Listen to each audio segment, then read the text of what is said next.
Good evening and welcome to BC Spark Radio. This is Olivia, Carson. I'll be your host for tonight. We have a lot of interesting topics to talk about. First up, we have Lexi Brown discussing the Convocation tomorrow with Monica Lewinsky. She's talking about what it will be about, the background, and why it is the most anticipated event. What's up, BC Voice listeners? You're here with Lexi Brown, and we've got a great segment ahead of you here today. So, for those of you on campus around, today it's homecoming week. We got a lot of great things going on, a lot of really fun events. It's been an exciting week. Had some good wins from our football teams and all of our sports teams here on campus. So it's been an awesome week, and it's not even close to being over yet. We still got great events coming up. And tonight is the BC Talent Show at 8, so hope to see you all there. Go out, support. It'll be fun, things like that. But what we're really here to talk about is one of the most anticipating events that will be coming up. It's the Talk on Campus. There's a lot of questions, concerns going around, but it is going to be one of the biggest things, I believe, to happen here on campus. It is the Convocation with Monica Lewinsky. It's tomorrow in Niagara Hall at 7:30. Doors will be opening at 6. It's open to students, it's open to people of the public. And for those of you who do not know who Monica Lewinsky is, she is mostly known for the affair with Bill Clinton during his presidency. So that's kind of why it's such a big deal. But however, in the convocation, she will not be addressing anything to do with that situation. She's going to be discussing cyberbullying, online assumptions, and canceling assuming cultures and things like that, and online sexual harassment that goes on. It's said it's going to get pretty packed. People are talking about showing up super early, maybe even a few hours early. That's how big it's going to be. There will be no recording allowed whatsoever, no pictures, no photos, no audio recording of any kind, and they are checking bags at the door. So if you do have a bag, I'm going to be checking it, and you're not allowed to come in. So, this is very serious, and anyone caught doing any of the sorts will be escorted out, asked to leave, and if there's anything that Monica does not want to answer, she will leave as well. It's not just the convocation that's happening tomorrow at that time. There's also an earlier session. It's a Q&A session that's happening in the President's Suite. It's starting at 3:30. People are going to show up around 3:15, and it is a invitation to students and other members of campus to ask questions to Monica. They've been checked, and Monica can choose which one she likes to answer.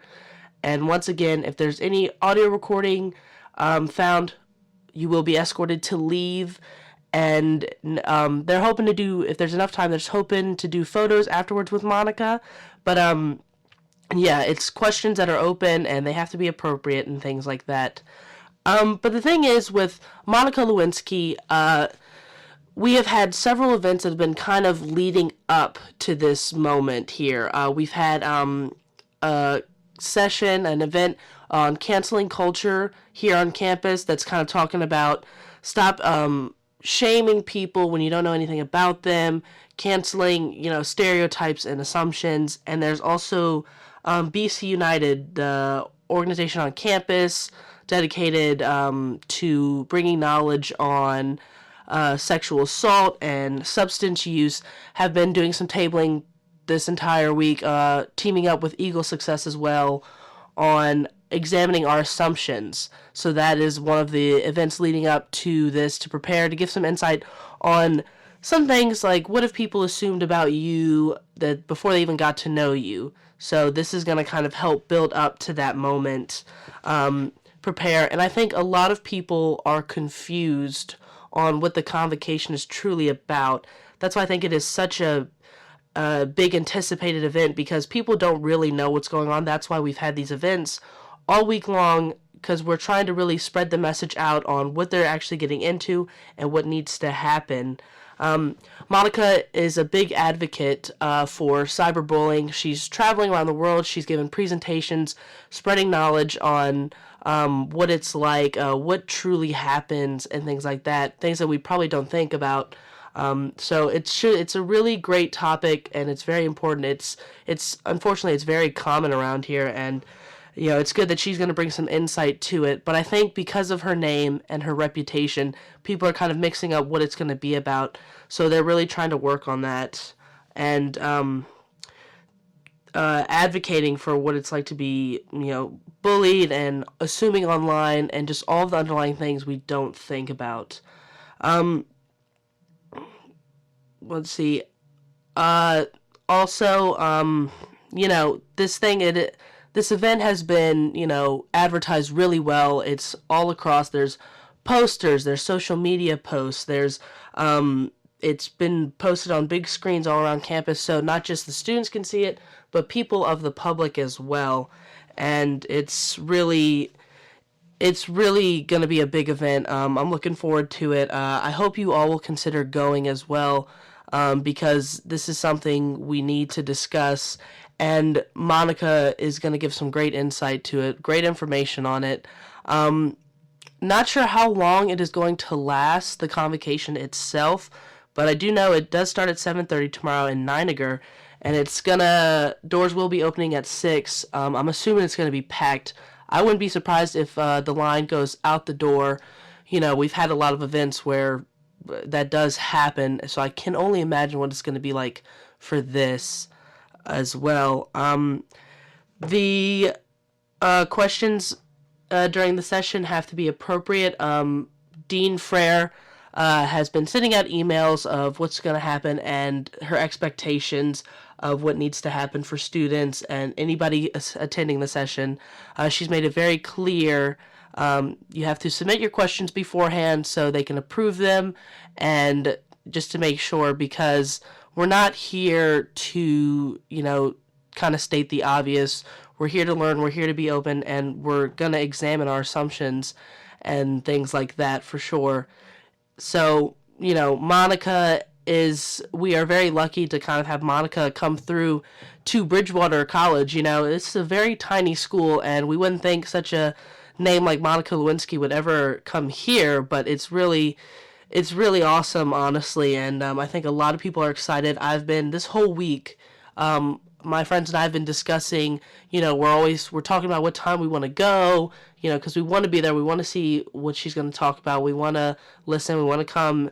And I know I'm in BC United as well, so we've really been trying to advocate and educate on examining our assumptions. If you see outside the KCC, some students, you probably already noticed on the wall outside the KCC, there's notes all over about students have been willing to write some things that's been assumed about them, and we've been taping on the wall, and students have been really great. They've been writing and they've been reading, and it's really awesome. We had a great turnout. So I think all these sessions that are happening and events that are happening, it's going to really bring insight to this event, and we're really looking forward to it. But also, don't forget, there's plenty more events. We have the festival that's going to happen. There's casino night and the bonfire coming up too. And we have once again BC Talent Show tonight as well. And we've had bingo night previously and movie night. They showed Men in Black, the new one that was recently released, happening. But once again, like I've been saying, I don't think any of those are going to have a turnout like this event, because we have a big name coming. We have not a hot topic, I would say, but just a very serious, heavy topic that will be discussed. And Monica is really looking forward to coming here and sharing her knowledge and her insights. Not really sure what all she's going to talk about, like what she's going to say. I'm looking forward to it, but I know the topic is on online assuming assumptions, sexual assault that can happen online, as well as canceling the culture and things like that, and cyberbullying as a whole. So who can really vouch better for that and educate than Monica, after knowing what has happened. But, and it's a big important message that she's not only discussing here, that she's been talking about worldwide. She's been traveling all over. But once again, I hope you'll come out tomorrow, Niagara Hall at 7:30, Monica Lewinsky, talking about cyberbullying. Doors will be opening at 6, and it is welcome to all, not just students, but people of the public as well. And don't forget, come out to the other events tonight. All right. Thank you all for listening, and hope you have a great rest of the week. All right, thank you, Lexi. Next up, we have Sidney, Beck, and Jake Smith. They'll be discussing midterms and how we are affected by them, and also tips on how we deal with exams and the stressors which come around this time of year. Hey, what's up? My name is Jake Smith. Hey, I'm Sidney. And we're here to talk about midterms and the stressors of midterms and basically what we do to relieve stress. Yeah. So, how are your midterms been going so far, Jake? So, midterms are great. Midterms are never really that great, though. They're always like, oh, everything's due at one time. Yeah, I feel the same way. Like, I never really know, like, when my test is coming up. Like, I just see it as, like, an exam. I don't see it as, like, a midterm. So-called, until my professors are like, oh, midterm grades are actually due, like, this week. And I'm like, oh, so this is a midterm. Yeah, and in case you didn't know, midterm grades are due Friday. So, right before the weekend. So that means for a lot of people, they're trying to make up assignments. They're trying to do everything to get their midterm grades in and finalized. Yeah. As long as it's done by Thursday evening, you're good. Yeah, honestly. So, what do you do to help with, like, midterms and the stress of it? The stress. I kind of organize my tests, so, like, which ones are coming up first. I make sure I have the material together. I make flashcards. I make sure I go back. I, like, highlight my notes a lot. I like color coding, and I come up with, like, really weird ways to remember things. Like, I do it with, like, words. Like, if there's a T in a word, there's a T with, like, what it has to be associated Like the President's song? Yeah, like, I, like, literally, like, I organize everything and, like, I memorize everything, but I usually do it to where, like, my biggest stuff is, like, out of the way first. So, yeah. What about you, Jake? What do you do? I attempt to do the same. It never really turns out that way. A lot of times it's just a bunch of sticky notes on my desk, and it's like, this is due, then this is due, then this is due. And most times it's like everything is due at the same time. So I think it's just balancing. I kind of try to prioritize of like, oh, this is due at like midnight, but then I have a test to study for and I have this to study for. So I think really organization is key. I think a lot of students are not that organized.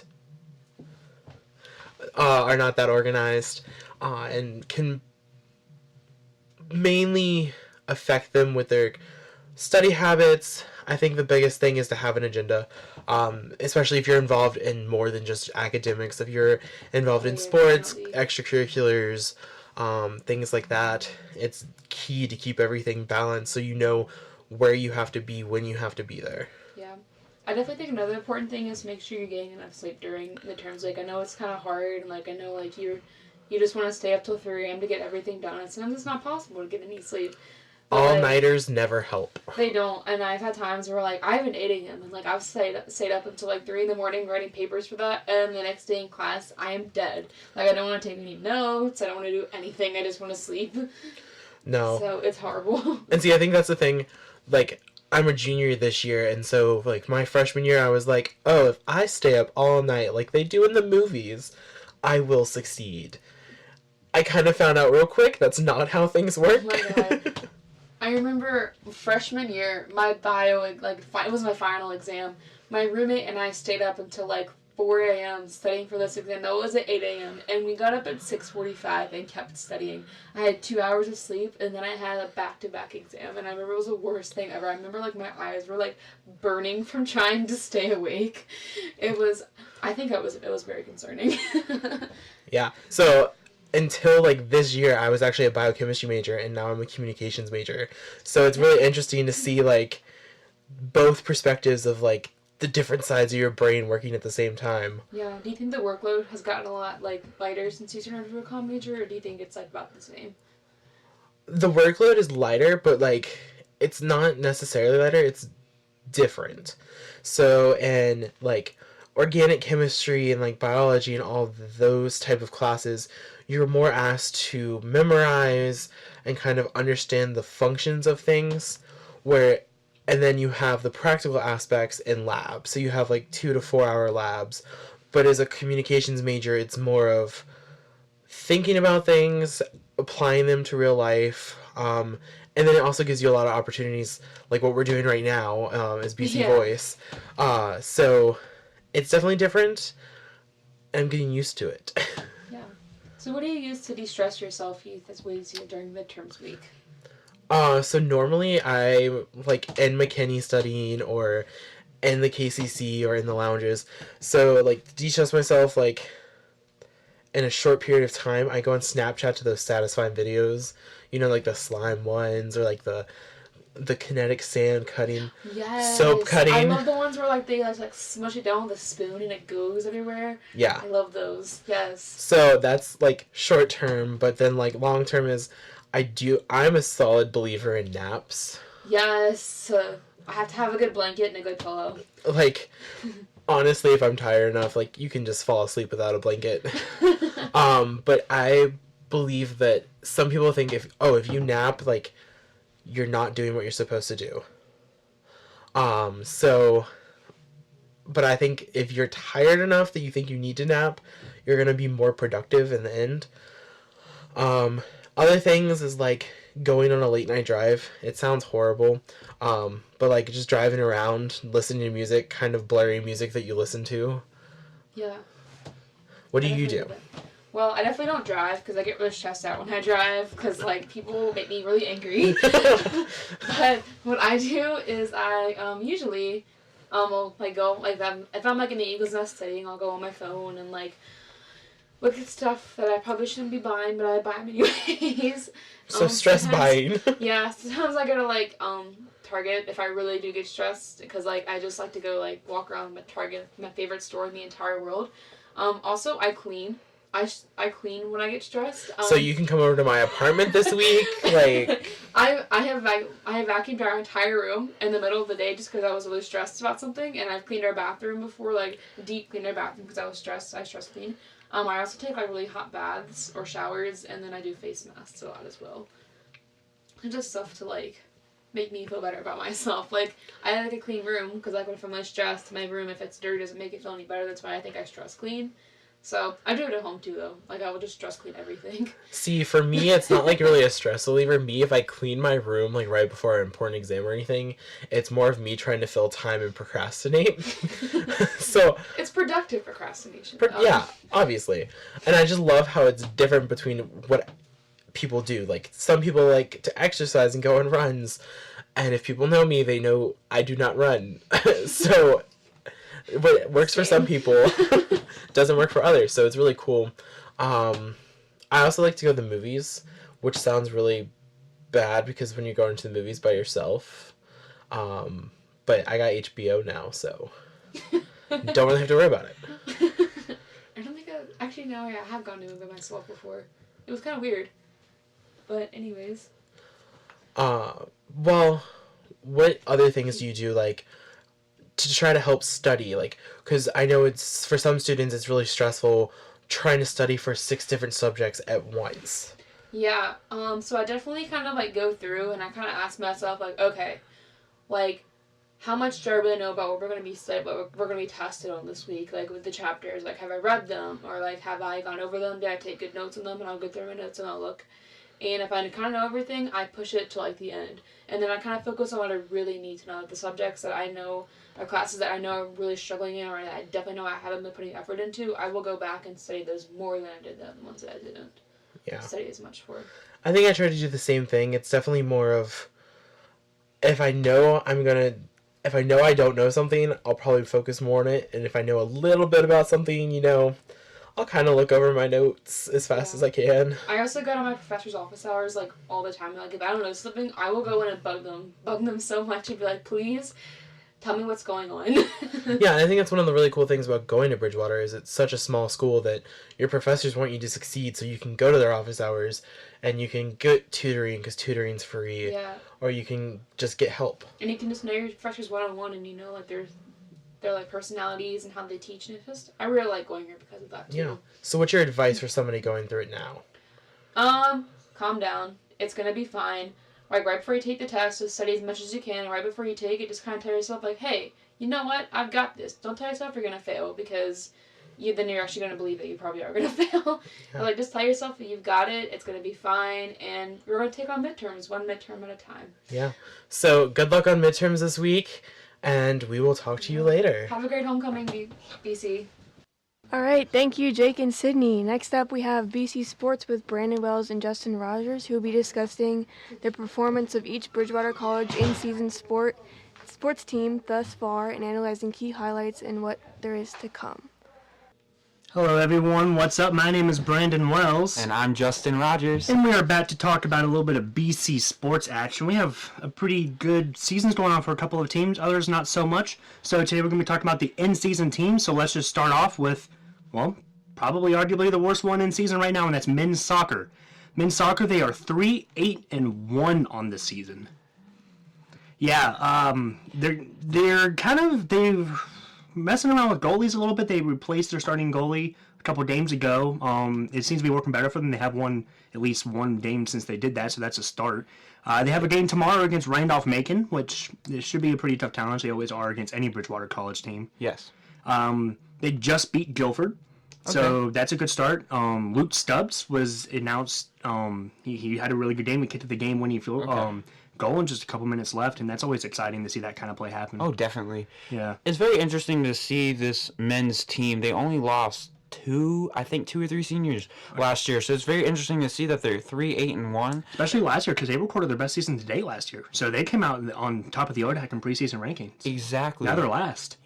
Yeah, and it doesn't make any sense. The only thing I can think of is how valuable Quentin Bork was as their goalkeeper last year. He was very consistent, had some very great saves. I saw at the beginning of this year, their goalkeeper that they had at the beginning of the year had some good saves, so the defense just couldn't get it done. I forget what game it was, but not a very consistent team this year. It's hard to see because, again, like you said, they had a great season last year, but then just can't pull it out this year. A lot of what I've seen from them is predictability. They're just not doing anything flashy, not doing anything interesting, and it's just losing to predictable losses. And that's not the way you want to come out after all the preseason hype. Next up, we're moving from one gender to the other, women's soccer. They had a really tough stretch at the beginning of the season, and now they have a winning record. Women's soccer is 7-5-2 with a game coming up this Saturday against Randolph College. They just won today. I don't know who they played. They had a home game today, won in overtime with about 3 minutes left in overtime, got a goal. So again, I don't know what it is with the soccer teams this year, but it looked really good last year. This year, not as much. But this women's soccer team, could they have something at the end of the season where they have a stretch going? They've definitely put it together a little bit because they looked bad at the beginning of the season, honestly. And they've won a couple. They're a hot team now. Cyan Coates scored 3 goals in this last game. She pretty much single-handedly got them the win. Oh, my God. So shout out to you, Cyan. Good game. Definitely. But you guys are on the rise, and I hope that you guys can pull something out of this and maybe make it into the postseason. We'll see. I think you make the ODACs, get a string in, win the ODACs, and get in the NCAA tournament for a second year in a row. It's going to take a tough stretch because you got a lot of ODAC opponents coming up as well, and every game is a must-win game right now if you're women's soccer. Next up, honestly, we talked about men's soccer. This is probably the only sport that's doing worse. Field hockey, 3-10 to start the season. They have a young team. They're putting in a couple of new people, trying out personas, and when you have a team like that, you're just not expected to win a lot of games. And this could be, you're saying it's a young team. It could be a team that's building for the future. I mean, we saw that with the football team. Football team was young a couple years ago. They started a couple good wins. And then now you see what they are now because they have a bunch of seniors. They have that talent. Could be the same with field hockey. I mean, it's hard to see them have a losing season. But when you have a future like that and you have good stars, they just don't have that chemistry with one another. And if they have that in 2 years, could be saying a different story. Yeah. I think they're last in ODAC right now. Not a great start to the season. Hopefully they can pull together a couple wins, make it look a little more respectable, but we'll see. They have a game against Ferrum on Friday. A lot of Ferrum games for homecoming week. By the way, homecoming week. Happy homecoming for Bridgewater here. Yes. So a lot of teams are looking to get wins because it's homecoming, and hopefully field hockey can keep up the trend with that.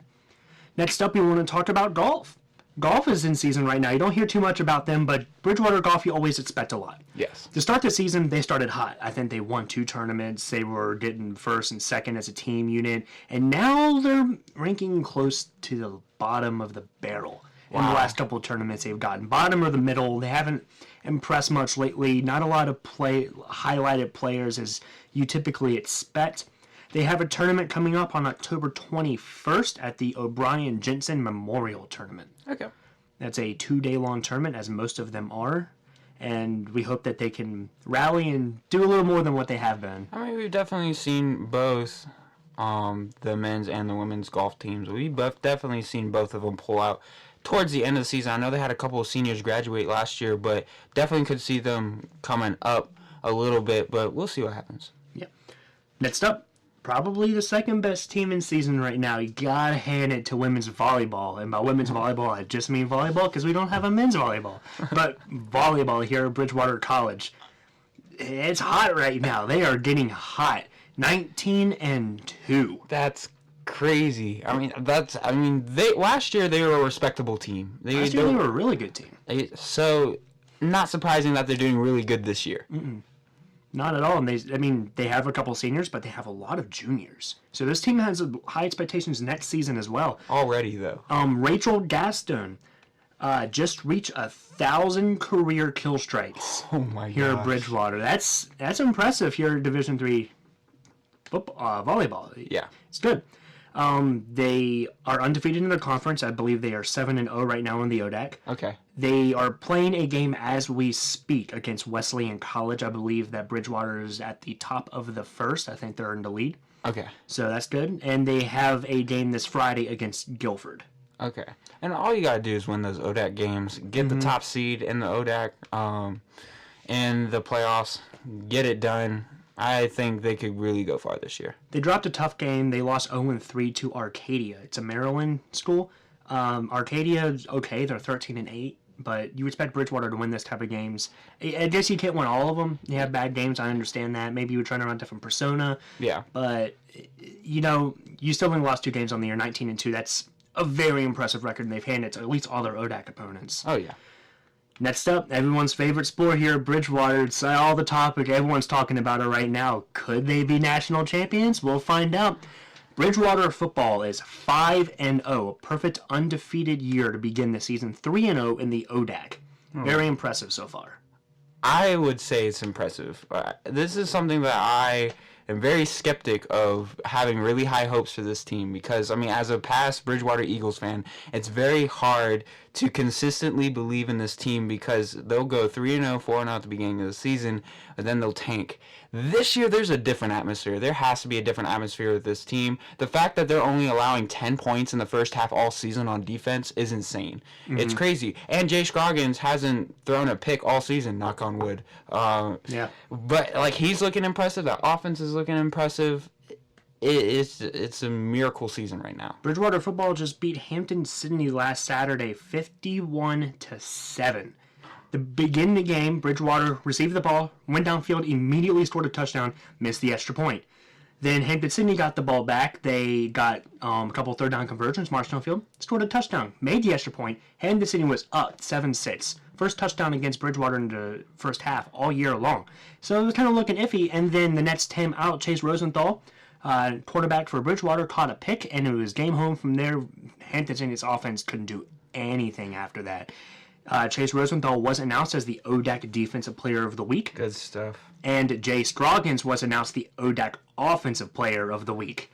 So to have both of those That's off crazy. a 51-7 win, Bridgewater handed it. Yeah. Let me say some stats, something that you sent me earlier this week for Bridgewater. So they're ranked top 10, not overall, but in some statistical categories, which is pretty impressive. And not just in ODAC, but in all Division III. They are ranked, so first in interceptions thrown with 0. They're tied for third in turnovers lost with 2. Fifth in kickoff returns with a 27.67 average per return. And Jay Scroggins ranks 5th in passing efficiency with a 190.5 rating, and number 8 in completion percentage with 70%.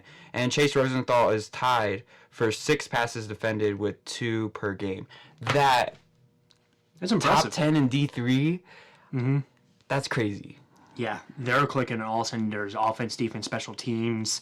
They look unstoppable right now. Football has a game this week at home against Guilford. So, like I said, Guilford team's loving us right now, and homecoming game. Everyone will show up. Please tune into the game. It should be a fun one to watch. Hopefully, Bridgewater get their 6th win on the year. Oh, I hope so. So, thank you very much for listening to our segment. This has been BC Sports. Coming up next is Good 7, so please stay tuned for the rest of our broadcast. My name is Brandon Wells. And I'm Justin Rogers. And we'll see you in a little bit. All right, next up we have Politicast with Holden Andrews and Joe Karen. They will be discussing some recent political news like the possible impeachment of President Trump, upcoming primaries, and the Democratic debate.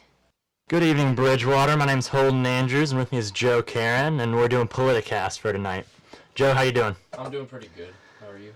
I'm doing well. I figured we'd start with the impeachment process of President Trump.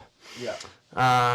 I just want to take a minute to explain what impeachment actually is for those. There's a common misconception that, you're impeached and then you're just immediately removed out of office. Yeah, it's much more a lengthy process.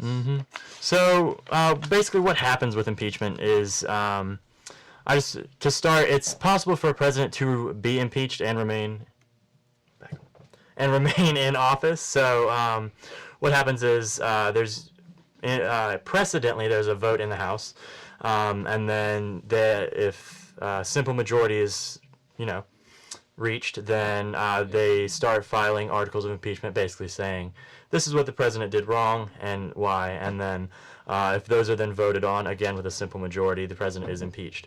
Yeah. But after that, he is not removed. He is, there goes on to be another trial, and then which, if found guilty, he is then removed. Yeah. So what do you think? What do you think about?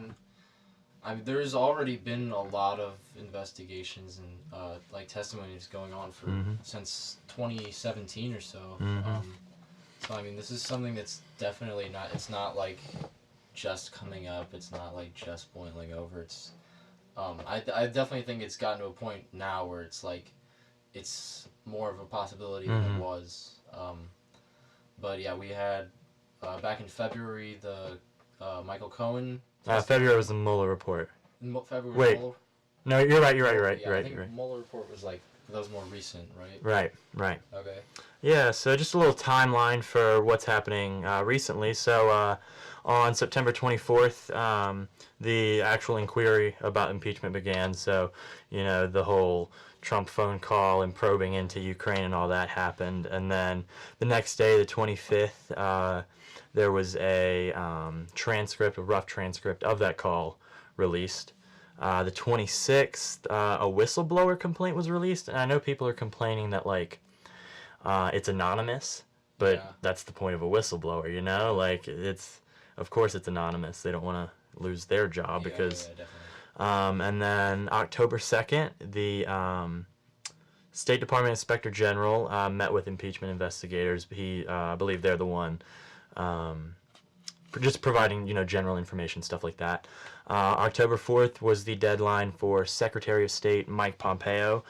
He had to hand over a bunch of documents and stuff like that, which he missed. Did he get anything in, or he just didn't hand anything in? Nothing. I believe he said that himself and the White House administration, including the budget office, just weren't cooperating at all. And then after that, there have been many depositions, and that's just bringing in people. Do you watch The Office?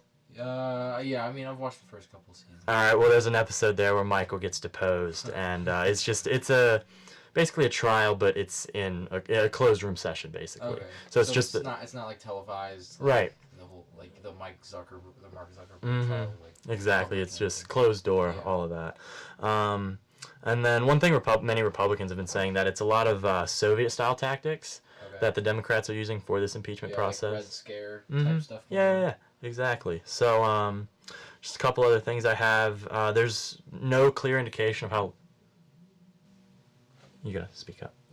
Oh. There's no clear indication of how long this is gonna take. Yeah. And then, along with the, I mentioned earlier that the House has to vote on whether or not there should be an impeachment inquiry.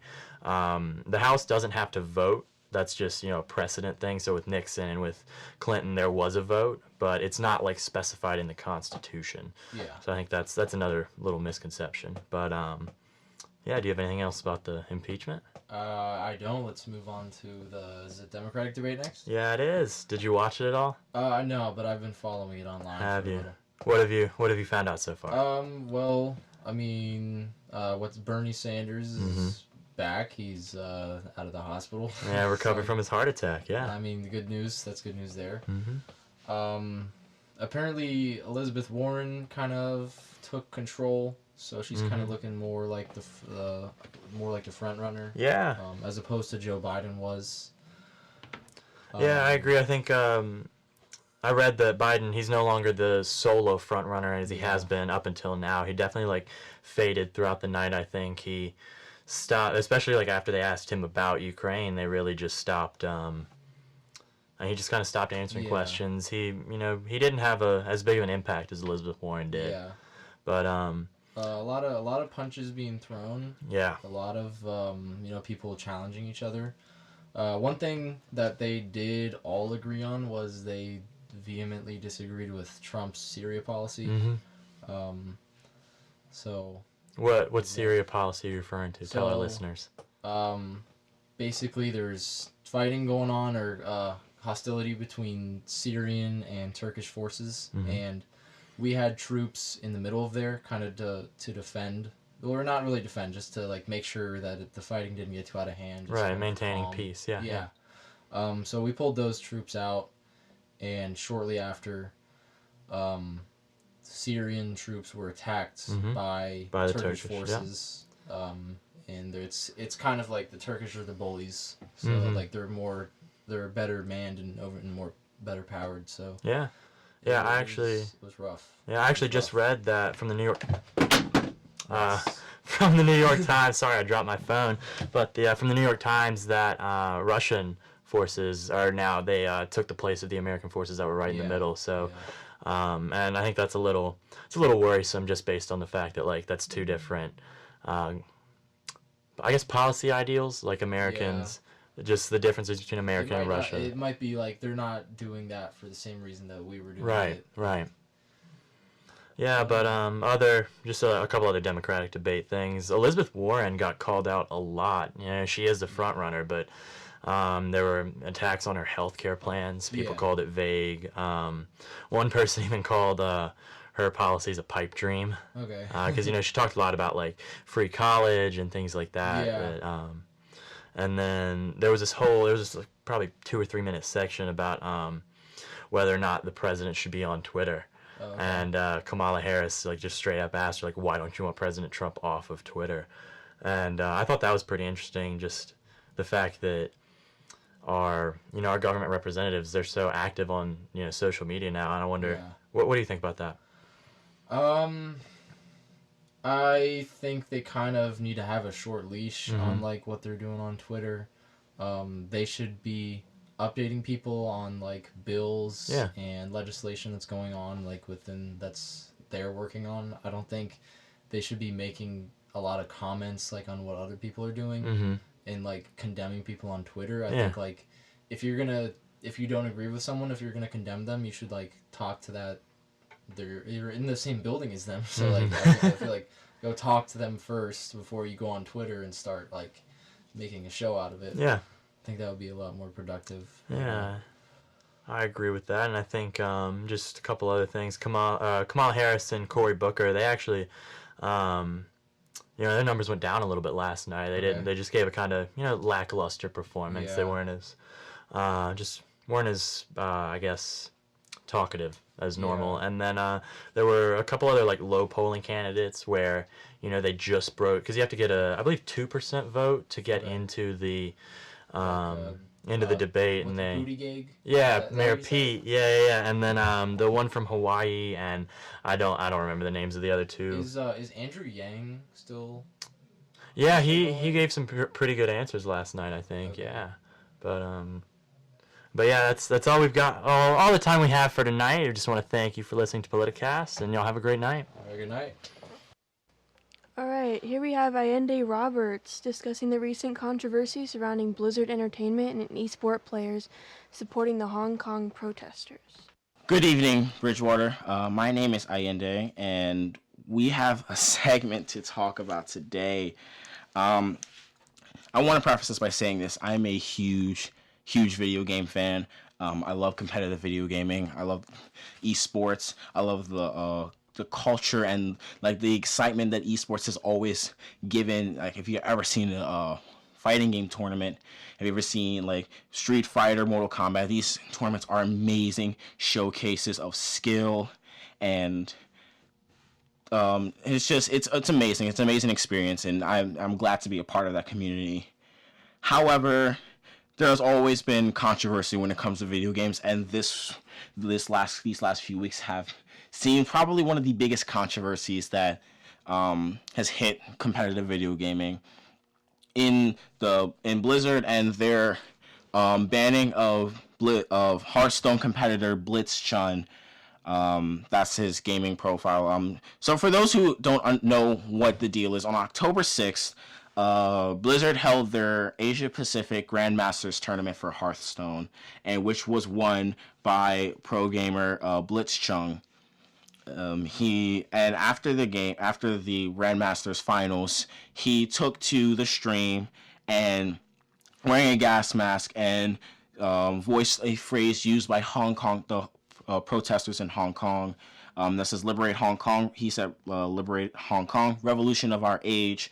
For those of you who don't know about the Hong Kong protests, the mass protests began in June over proposed extradition laws, and protests have been going on since from June until now. And to see somebody, showcasing their support on a stage like a pro gaming scene is fantastic. It shows that it's not just for the people of Hong Kong. It affects everybody. Then the commentators, they let him say his piece, and they hid under the commentator desk so that their ideology was that we didn't want to be a part of it. We're going to let him say his piece and then be done with it. We don't want any affiliation with it. 2 days later, Blizzard said that Blitzchung violated the competition's official rules, resulting in a 1-year ban from competition from the Grandmasters tournament, as well as the 2 commentators who were there as well. And they withheld Blitzchung's prize money up until a couple weeks ago. There's been a couple updates now. Blizzard came out with a statement saying that they have reduced the bans from both parties from 1 year to 6 months, and they had just granted Blitzchung his prize money back. But the statement there's been 2 statements that have been made from Blizzard. One was the official statement that says, while we stand by one's right to express individual thoughts and opinions, players and other participants that elect to participate in our esports competitions must abide by official competition rules.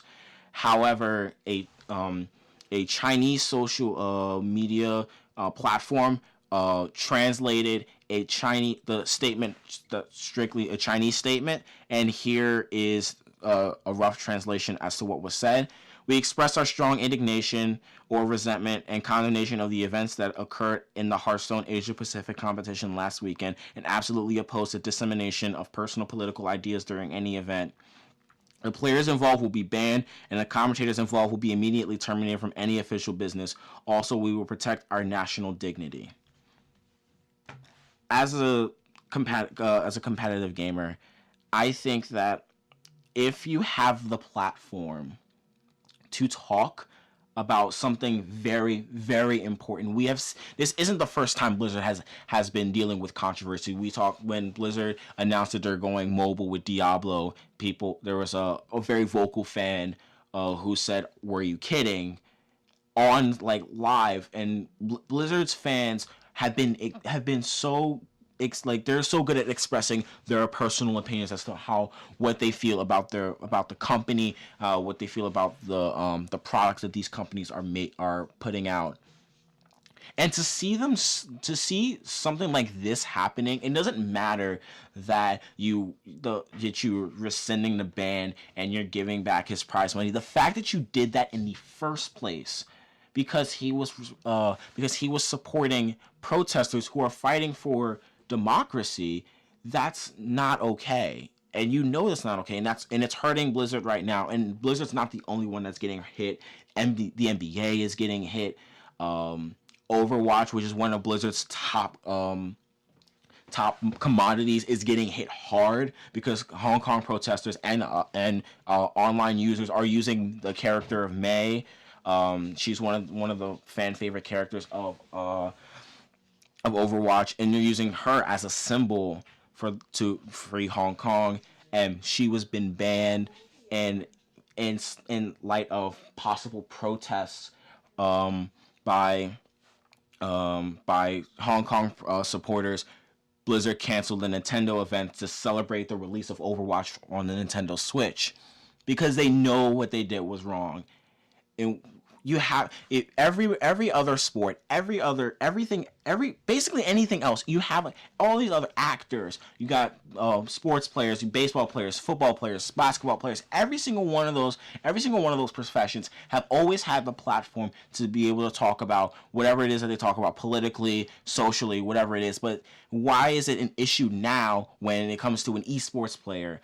Especially an esports player that is from the place where he's talking about. He is native to Hong Kong. Why can't he speak about those issues? Why is it? And I can answer that. It's because Blizzard and China are very closely tied. Blizzard said in a statement that their relationship with China has nothing to do with that, but we all know that's not true. And it's honestly really frustrating that we as a community, we are pigeonholed into not talking about certain things. We can only talk about our love for the game, how grateful we are to be part of these events. We can't speak about political issues while you have actors being able to endorsing presidential candidates all the live long day. You have football players kneeling down on the field.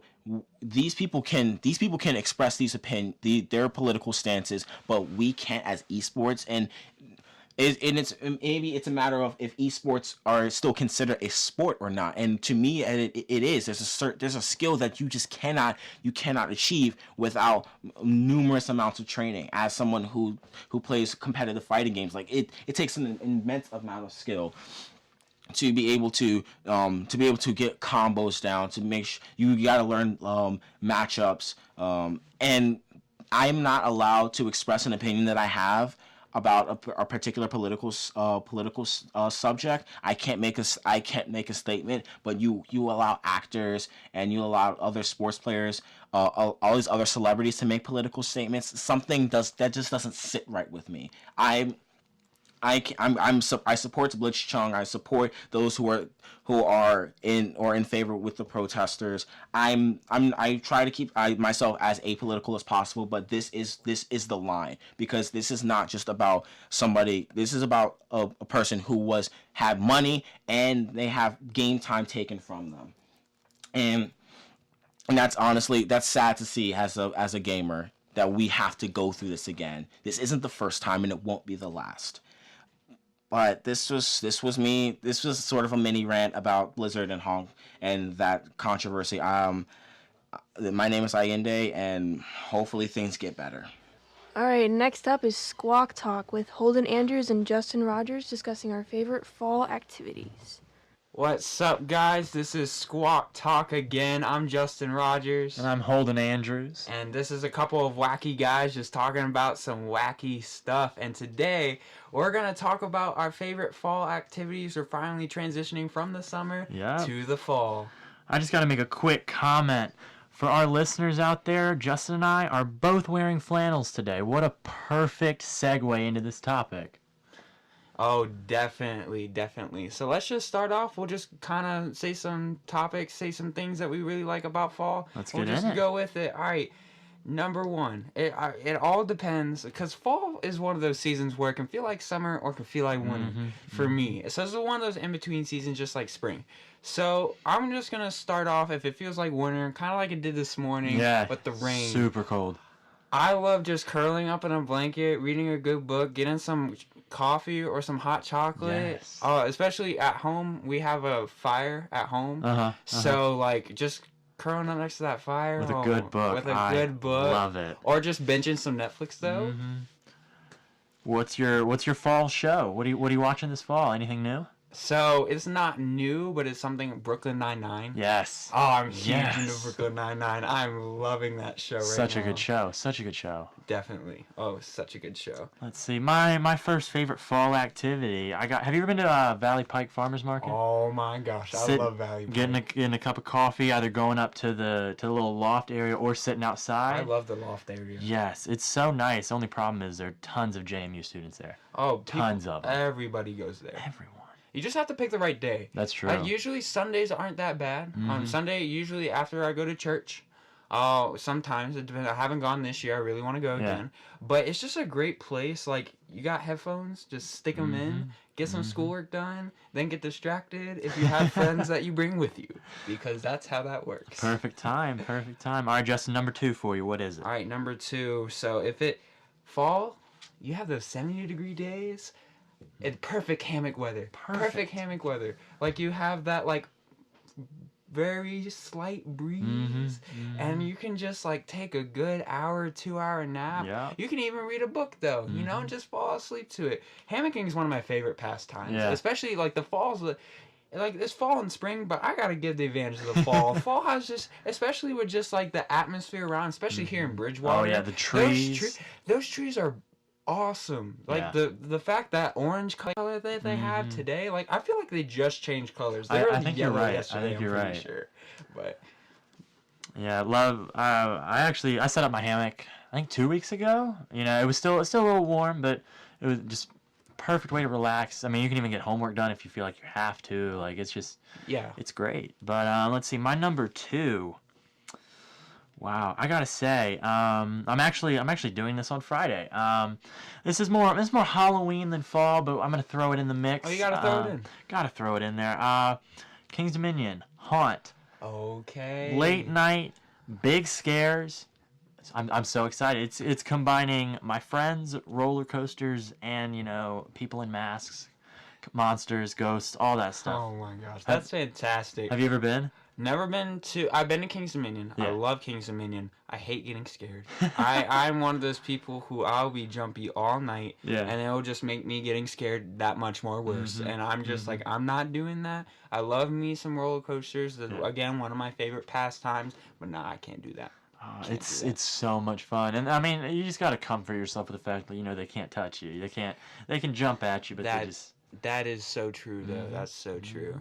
Yeah. Something else I really love. I feel like summer is a great time to, like, get outdoors and do some stuff, but sometimes it's like 95 degrees.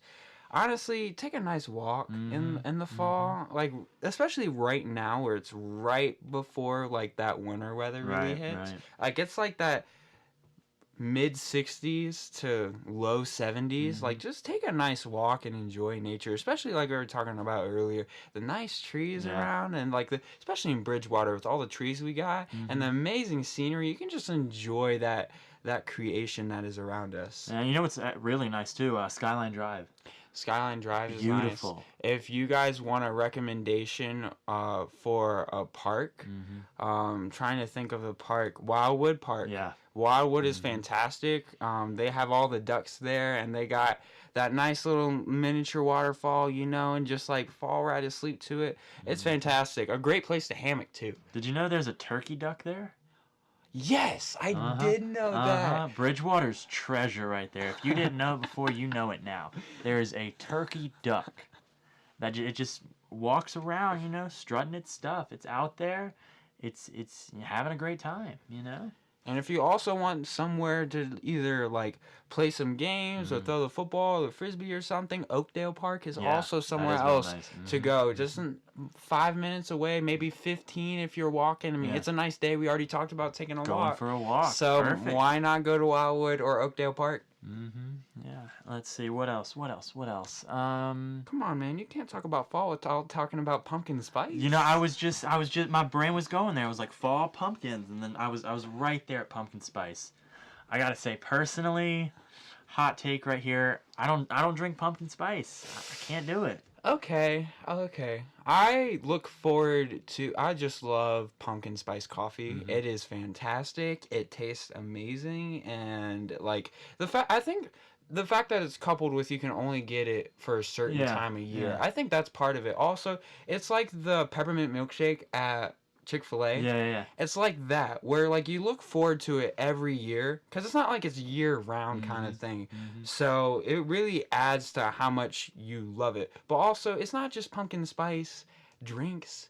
It's desserts, pumpkin pie. Oh, Yes. man, I'm already ready for Thanksgiving, to be completely honest. And we haven't even hit Halloween. No. Oh, my gosh. But yeah, I don't know. I guess I don't know. My coffee, I take it black. Okay. You know, 2 sweet and lows, that's it. I don't even do much flavor, you know. I mean, that's not wrong. That's just how your taste buds are You're made, right. you know? But You're I right. can't drink black coffee, though. My dad makes black coffee all the time, and I'm like, no, I need that cream. I need that sugar. I cannot drink it black, because it's just, to me, that's not satisfying to my taste buds. It's just, like, very, like, bitter, and Yeah. that's just, like, if you're not grown up on that, I That's feel like true. if you're That's very younger true. That's very true. and like I didn't start drinking coffee till I was like late high school. Mm-hmm. So, but if your parents are brave enough to let you try coffee at like age 10, then you'll like get used to that. That's true. But- Yeah, I have the coffee habits of a 40-year-old man. But all right, your top fall just event, you know, your outing. What is it? The one thing you want these listeners to take away that you're doing this fall? Okay, so this just popped into my head. This is my favorite thing to do in the fall. All the things that I suggested earlier, those are some of my favorite things to do in the fall, especially just hang out with people. A bunch of me and my friends are going to a corn maze. Nice. And for crew, our on-campus ministry, we're all getting together and we're going to a corn maze either next Friday or next Saturday. So if y'all want to go to a corn maze, y'all can head up with crew. But so stuff like that is great. Yeah. But honestly, when you said fall, the one thing that surprisingly came to my mind, the Great Pumpkin. That episode of Charlie Brown. yeah. No, I'm just like watch that every year. It's like that's just a fall classic. Yeah. Just a fall classic. You gotta be watching that at least once a year. Definitely gotta get into that. Yeah, I think taking it all the way back to the beginning, you know, one of my favorite things to do is go back with my favorite shows and watch, you know, those holiday episodes. So the Brooklyn Nine-Nine. Actually, my second favorite episode of The Office, season 2, the Halloween episode. I think it is the funniest one ever.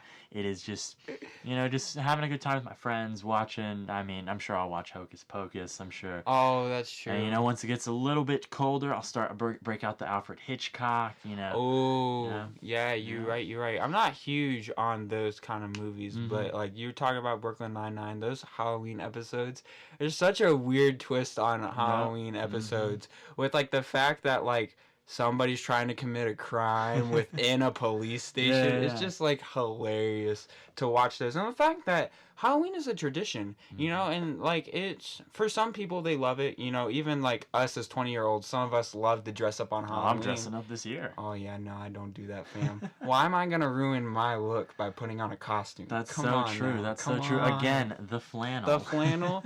Also, we didn't mention that. How could you not like flannels for fall? You're so right. Oh my, You're fall so flannels. Right. Fall You're flannels. so right. That, you know, listeners, if you're gonna take away anything, it's that. Just go out, get a flannel for the fall. You can wear it in the winter. Goodwill, great place to get a Correct, flannel. yep. Mercy House, also a great place to get a flannel. Plato's Closet. That's what I was gonna say. That is a more expensive place. Yeah. Great quality. Great quality. quality. Great quality. But yeah, I think that's all we've got time for. Thank you for tuning in to Squawk Talk. And if you want to be like your favorite host, Holden Andrews, take your coffee black. Oh, but actually, you want to be like your most favorite host, Wow. Justin Rogers, and you want to take your coffee with a buttload of cream so you don't even taste the coffee. All right, see you guys. Have a good night. All right, next we have an interview with Desmond Denny discussing BC football with Thomas Jennings. Thank you for listening. This is Desmond Denny, and Thomas Jennings. and we're going to be discussing this year's Bridgewater football season. Going on to this season, this has been an interesting season. This is one of the hottest topics on the campus so far. So far, Bridgewater is what, 5-0? 5-0. Yes. How does it feel to be 5-0? Man, honestly, I ain't gonna lie to you. I ain't never been a part of a winning team. Well, I've been a part of good teams, but never a winning team, like 5-0 undefeated. So honestly, it's a good feeling. I feel like we got something special going on here, and the culture really changed. You've been here for a while, so you can tell that the culture changed. And I don't know, I just feel good about this run that we're on. Yeah, I would definitely can say the culture has changed a lot from the time when we first got here. What do you think, like, just made us, like, us change the culture, like, in the coaching? You think us, like, the changes we had in the coaching staff, or more just, like, the players and the experience we had so far? Your personal opinion. Honestly, I feel like it's a little bit of both. One thing I will say is that the experience is definitely there, especially with the linebacker core. The D line, me being a part of it is looking real good. The DBs, I feel like everybody's just on the same page, like one band, one sound. Another thing I want to say is, we have had a few coaching changes. Not saying that there are any bad coaches, but definitely some things need to be switched around. And I feel like all in all, everybody's just on the same page, and everybody's, I guess, one thing I will say is there's a lot more camaraderie amongst each other.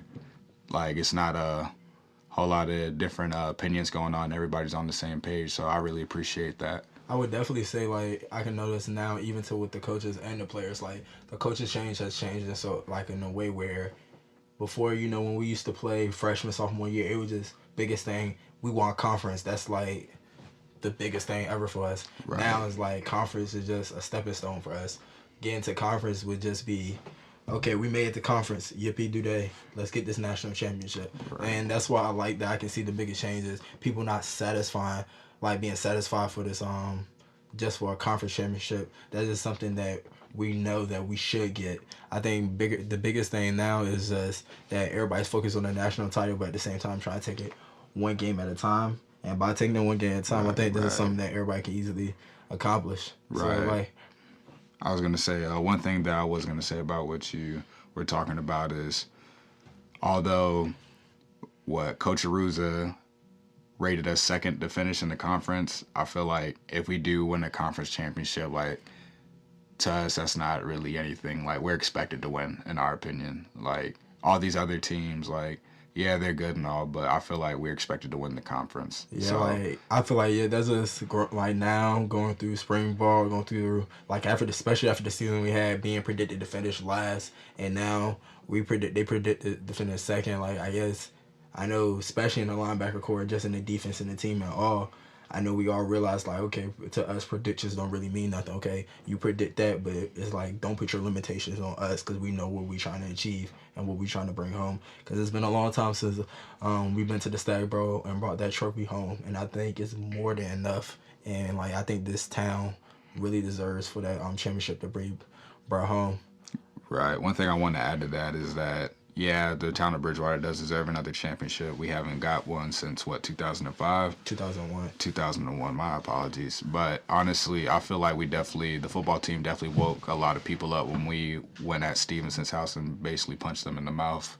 Yeah, and I think that easily was a big game and I wouldn't say it was far from easy. Like, every team we played, like, even though no matter what the score, we had to bring a certain amount of intensity, and like, our mindset had to be changed. Our mindset, we had to come in there knowing that, like, we're the best team in the conference. It's either you don't got no option. You just got to bow down to us, because, like, we know it ain't going to be given to us, so you don't have to give it to us. We going to take it. And I think us keeping that mindset, we can keep playing to these big games, but we really got to still take it one game at a time. Like the Stevenson game, like you mentioned, that game was far from easy, but they beat us like we stole something last year. And this year we came out and punched them in the mouth, stopped them from scoring early, and then now the fact that we did that, I feel like that shocked the world, and people wonder, like, okay, this team might actually be for real. And it's like the world now thinking that, but it's like this is something we knew all along. No, most definitely. I knew we always had something special. It was just a matter of time before we got the wheels rolling. I definitely say, like, how do you feel about this week? It's homecoming for us. Of course, homecoming, even when we winning or losing, but we are planning on, we're going to win this week. But, homecoming is always a great atmosphere. Like, even, in my opinion, is one of the best atmospheres in our conference when we play. No matter who we play, we always have a big homecoming experience, crowd pack. Like, did that, in your personal opinion, does that affect you any, or affect the team, how we play all? Honestly, a lot of people will be talking about their homecomings, thinking that homecoming will be a big distraction. In my opinion, that's just adding fuel to the flame, honestly, because it's homecoming. We got alumni coming up. I know I got family coming up. A lot of friends. It's going to be a very big crowd this weekend. So honestly, I aim to please, and I know the team does too. Bridgewater deserves this, and it'd be a great way to, kick off homecoming or to end homecoming in some way. But honestly, I just feel like it's gonna be a lot of energy in the stadium, and I'm ready for it. I definitely feel more than anything that like this homecoming game is just gonna be big for us. Like it's just a chance to show like our alumni, the people that helped start and change the team, like how Coach been mentioning, like how we've been building the foundation since we first started. It started with our class and the people that was there with us. They coming back to see us for homecoming. Like it's like a homecoming for not just for us, but it's for them to like for us to make them proud because they put in this work. The work that they did and the stuff we seen them did help mold us and mold this team into what we are today. So like it's a great feeling to be able to show out for everybody and show everybody that this is not a fluke. We're for real. Right. And we're not just trying to bring a conference home. We're bringing a national championship home to this beautiful town that they deserve it.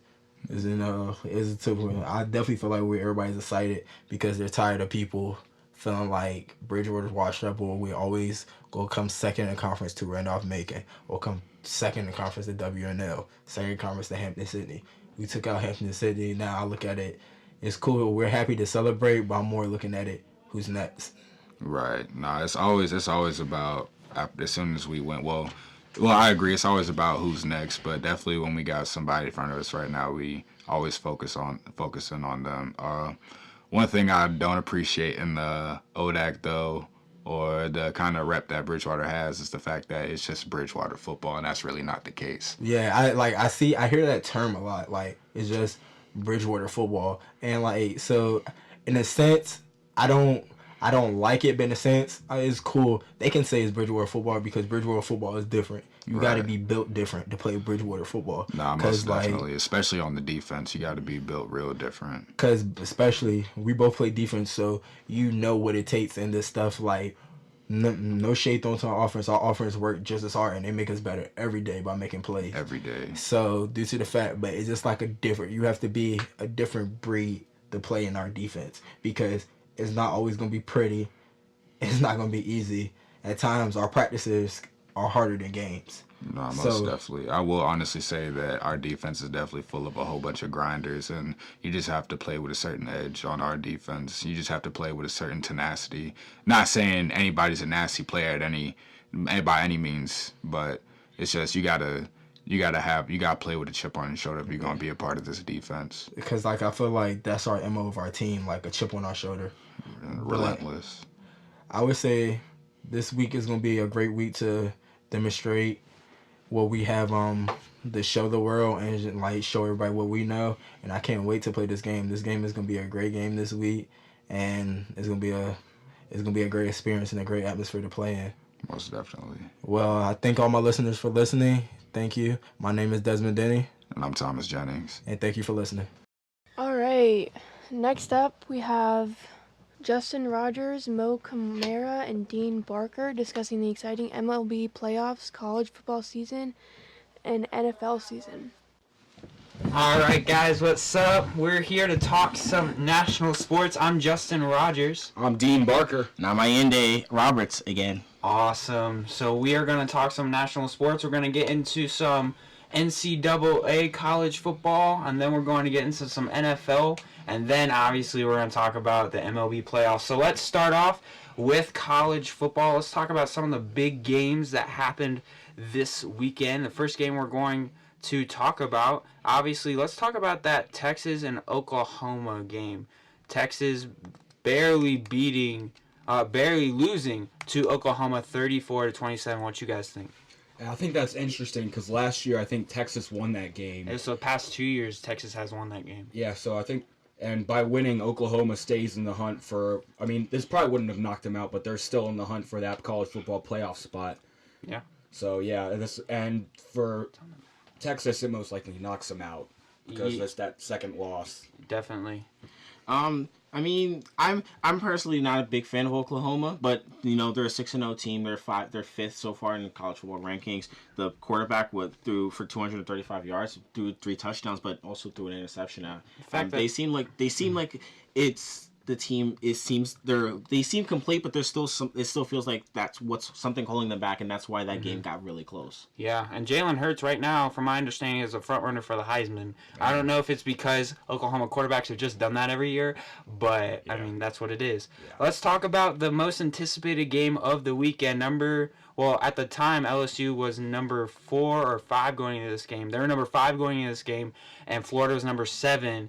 LSU gets the win, 42-28. This was a close one, but LSU pulled it out. What y'all think? Yeah, I think that's interesting. That really cements LSU as a contender because they were able to beat, and it was a home game for LSU, right? Mm-hmm. They were able to really go in there and beat them by 14 points.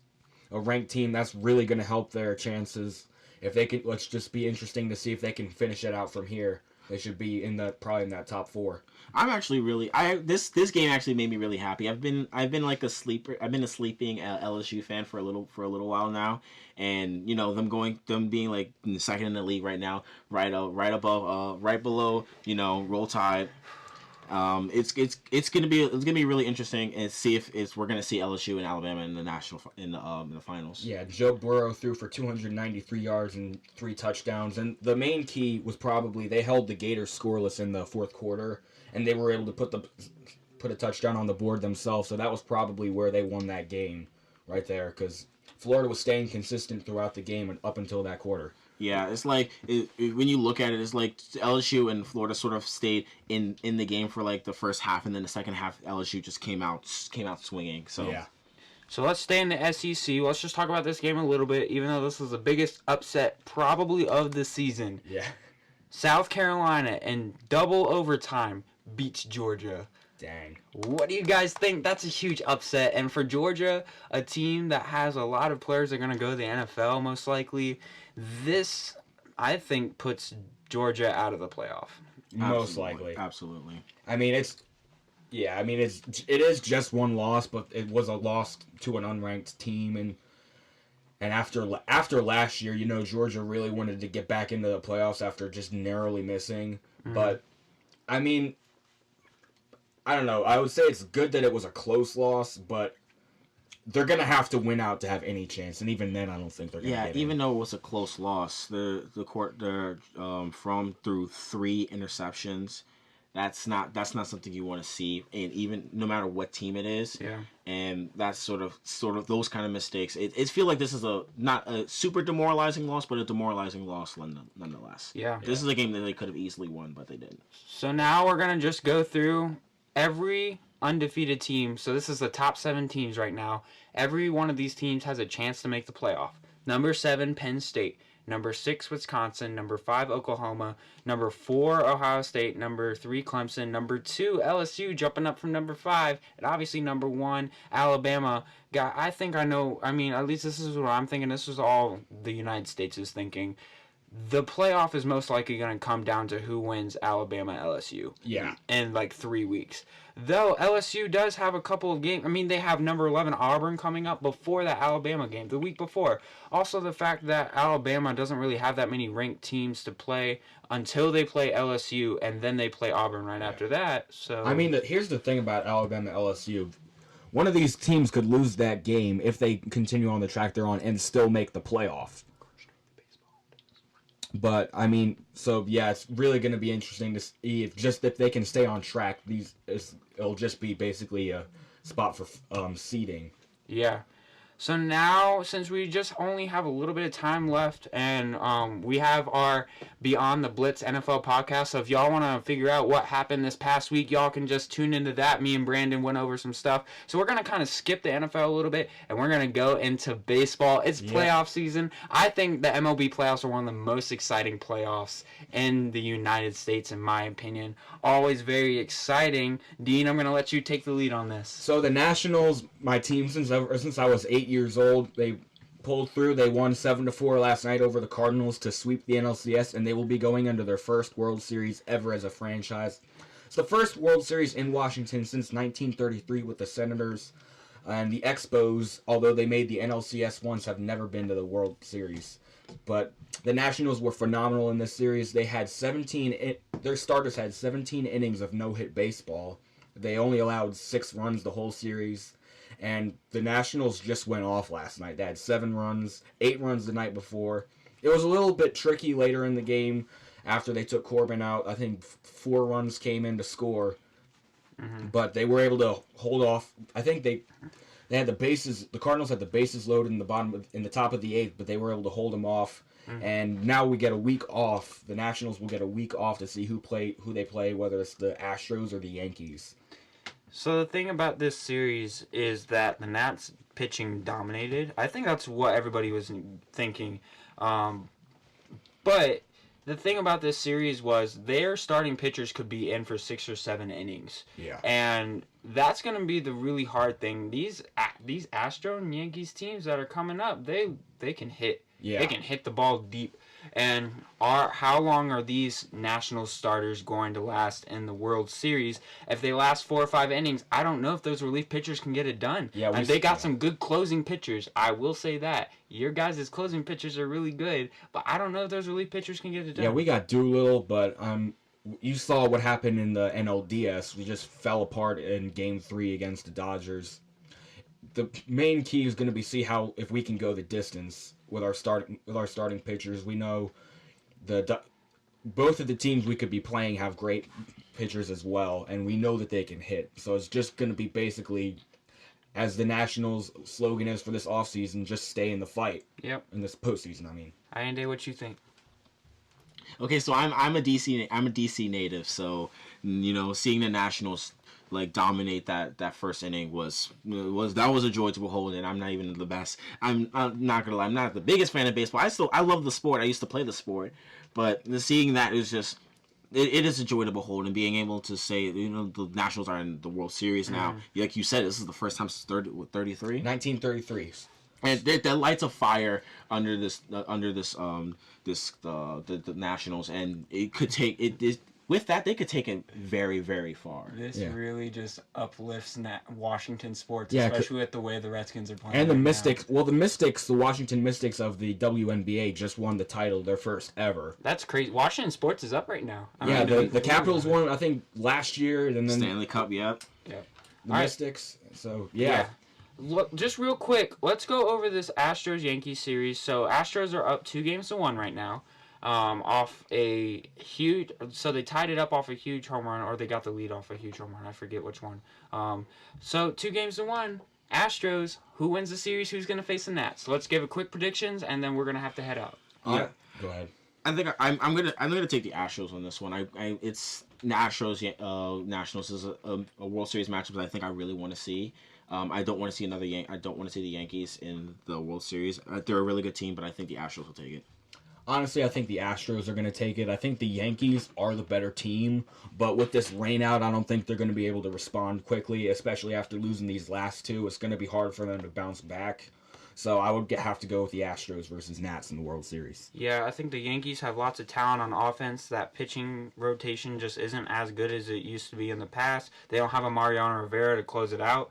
I'm going to also have to go with the Astros. That's going to be amazing to see that Nats pitching against that Astros offense. It's going to be amazing to see. Yeah. Well, thank you guys for National Sports. I am Justin Rogers. I'm Ayinde once again. I'm Dean Barker. Awesome. Thank you guys for listening. Peace. And go Eagles.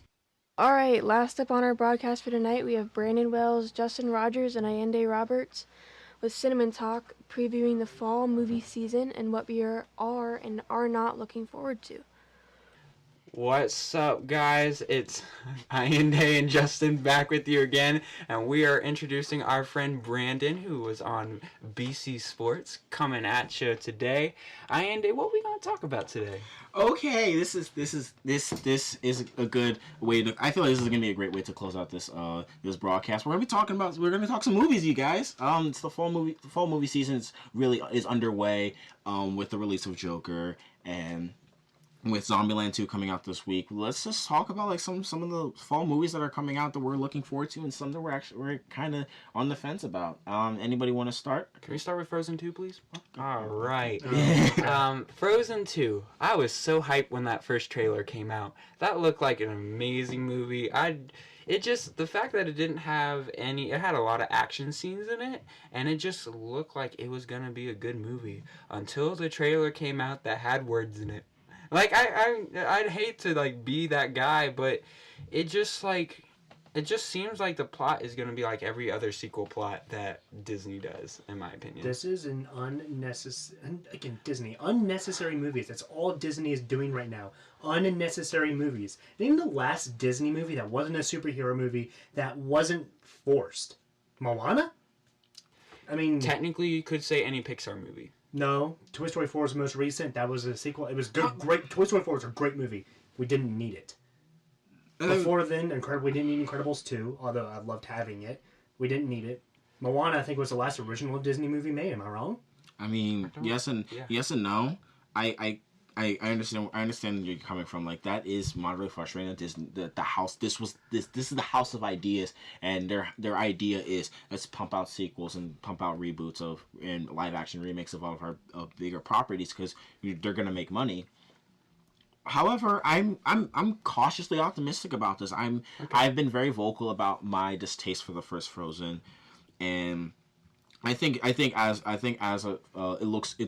a gorgeous movie, but as in terms of storytelling, I feel like it leaves a lot to be desired. I agree with you. Like, that first trailer, it opened my eyes. I was like, oh, this might actually be really good, and then dialogue happened. I was like, I guess it's not. We'll see what happens. Also, what you were talking about with sequels, what I would love to see is Disney come out with your sequels on Disney Plus, and then release originals in the theaters. That would be sweet. Yeah, and you have in Disney and Plus, they still make money. Right.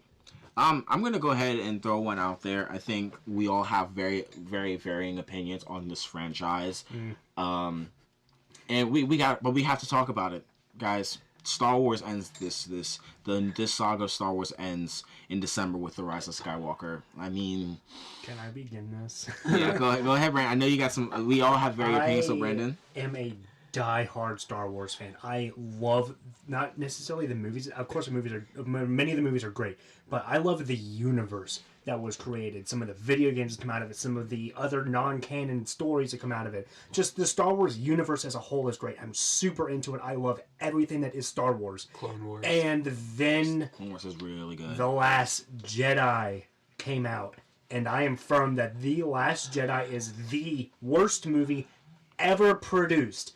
I could go on about this for a whole hour-long podcast. I very might well do that just to get my words out there. Ayinde could probably join me on that podcast. But I might not even go see this movie. I am not looking forward to it. I will go see it. But I'm not looking forward to Rise of Skywalker at I think there's all. a different director this time. Yeah, it's gonna be different. It's Abram. What was interesting about this franchise with this era of Star Wars is that it feels like it's trying to be both the original trilogy and the prequels, and for The Force Awakens, it was like, okay, it feels like it's working, but The Last Jedi came out and it was trying to throw out ideas, and a lot of those ideas, some ideas did stick. I do like there were some moments in there I did enjoy, but a lot of it didn't.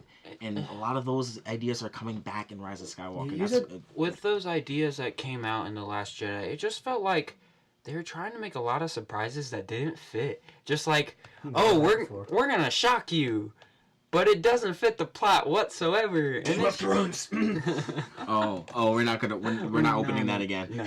No, but yes, it's a different director. It's the same director that did Force Awakens. I never think they should have strayed away from that. But the whole first half of this movie is going to be dedicated to cleaning up Rian Johnson's mistakes, and that's not going to make it a fun, enjoyable movie. That's true, but I will say that score is most likely going to be amazing with John Williams, so that's what we got to look forward to. Yeah, and I think John Williams came out and said this might be his last Star Wars movie that he made, that he scores. So if this is, he's gonna go out with a bang. He cannot. He's gonna rock it. The number one thing I'm looking forward to in the Star Wars universe at this point is the Knights of the Old Republic KOTOR rumored movies that are coming out. However, the directors in line to make the next Star Wars movies are Rian Johnson. I will never see another one of his movies again. And D&D, which were the directors for Game of Thrones, which I will also never see anything of theirs again. But if it's KOTOR, which is rumored, I'm going to have to. I'm so conflicted. I mean, you also have The Mandalorian coming out on Disney Plus, which is going to be fantastic. And it's also, there's also going to be a Obi-Wan series. Unnecessary. Come on, but it's Obi-Wan. But it's Obi-Wan. You have to have some backstory. Is it Ewan McGregor? Yes. Okay, then it's I'll Ewan probably McGregor. watch it. Yeah. There's let's go ahead and talk about a couple of other ones while we have the time.